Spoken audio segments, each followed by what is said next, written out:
First up, veto overruled. That is the latest from the Seattle City Council tonight after a 3.5-hour meeting. Good evening.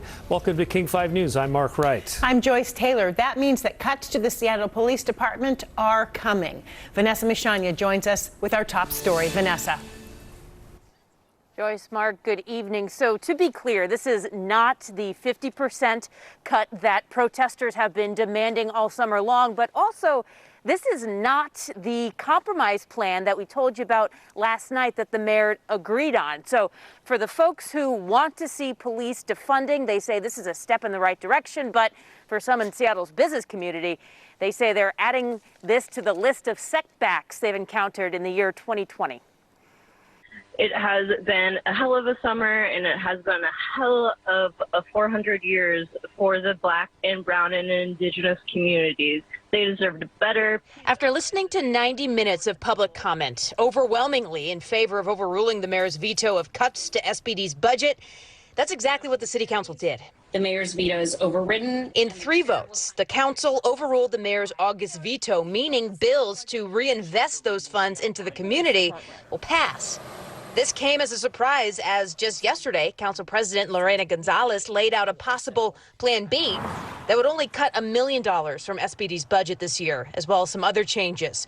The mayor agreed to that. 9 in favor, none opposed. Now SPD is faced with a $3 million reduction, the loss of 100 jobs, and cuts to programs like the navigational team. I want to be able to tell my daughter, who I'm currently holding in my arms, that I did the right thing and that I voted on the right side of history. In a statement, King County Equity Now and Decriminalize Seattle, 2 groups at the forefront of Seattle's racial justice movement, said although the cut is only about 1% of SPD's budget, this is an encouraging step, saying, quote, "Today we celebrate the work that we've all put in to make this opportunity a reality."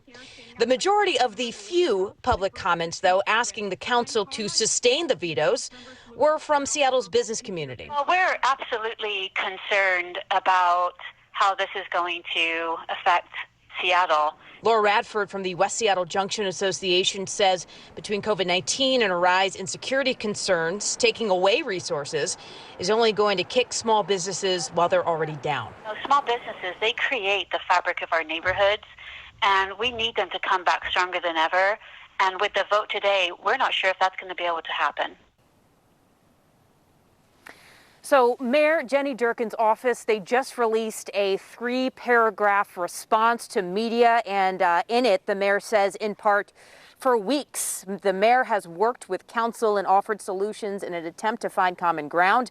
The mayor thought they had built that consensus on many issues in the compromise legislation introduced yesterday. While council members have publicly stated that they wanted to work with Mayor Durkin to address issues in the 2020 budget, they chose a different path. Mayor Durkin went on to say that she'll continue to work to reimagine policing and will propose in next year's 2021 budget a $100 million investment in BIPOC communities. Now, as far as this $3 million figure that's being taken out of SPD's budget for this year, well, we don't have an exact plan for that yet, has not been released. In Seattle tonight, Vanessa Michania, King 5 News. All right, Vanessa, thank you. King County Executive Dal Constantine laid out his 2-year budget proposal today. He's asking for a new 0.1% sales tax to fund housing for people who are homeless. Constantine wants to give more than $4 million in marijuana tax revenue to community organizations rather than to the sheriff's office. And he is proposing cutting 450 county jobs to make up for the economic effects of this pandemic. Well, the Seattle City Council votes to override Mayor Jenny Durkin, who vetoed 3 council bills, including one that makes cuts to the Seattle Police Department. And now about 100 police positions and the navigation team will be eliminated. And some funds will be shifted around to invest in community groups. Tonight, Q13's Jennifer Lee shows us the pressure leading up to the vote. President and Gonzalez, we're going to now consider you misrepresented my point, so I need to respond very quickly. Councilmember Sawant, no. Tensions peaked right before the Seattle City Council vote. No, Councilmember Sawant? give me a minute and I will No, be done. I will not. This after 90 minutes of public comment, including some right outside Councilmember Andrew Lewis's home. I'm calling on all of you, council members Lewis, Strauss, Herbold, and Peterson, to maintain your vote to defund SPD and vote to override Mayor Durkin's veto. If Black Lives Matter, then you need to prove it. The bills impact the 2020 police budget and reallocate funds to invest in community groups. Lewis.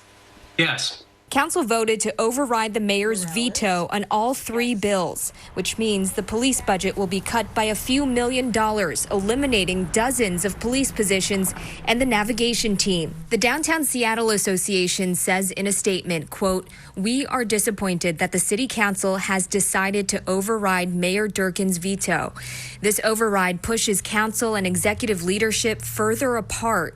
The council needs to listen to constituents from across the city, not just those who choose to gather outside their front doors." A spokesperson with Mayor Jenny Durkin's office says, quote, "While council members have publicly stated they wanted to work with Mayor Durkin to address issues in the 2020 budget, they chose a different path. The other two bills will take millions of dollars from the rainy day fund and the constructions and inspections fund to invest into the legislative department and community groups focused on Black, Indigenous, and people of color. But with a multi-$100 million budget deficit, the mayor's office says it's irresponsible to borrow funds, and that in next year's budget, the mayor will, quote, propose a budget that makes a $100 million investment in BIPOC communities. Decriminalize Seattle and King County Equity Now say, quote, as we head into the 2021 budget cycle, we expect council members to maintain their conviction, elevate Black lives, and uphold their public commitments to divest from policing and reinvest in Black communities. And then tomorrow, we're going to keep putting pressure on them every day to defund SPD by 50%. In Seattle, Jennifer Lee, Q13 News. The mayor will present the 2021 budget next week and will need to address a significant budget shortfall.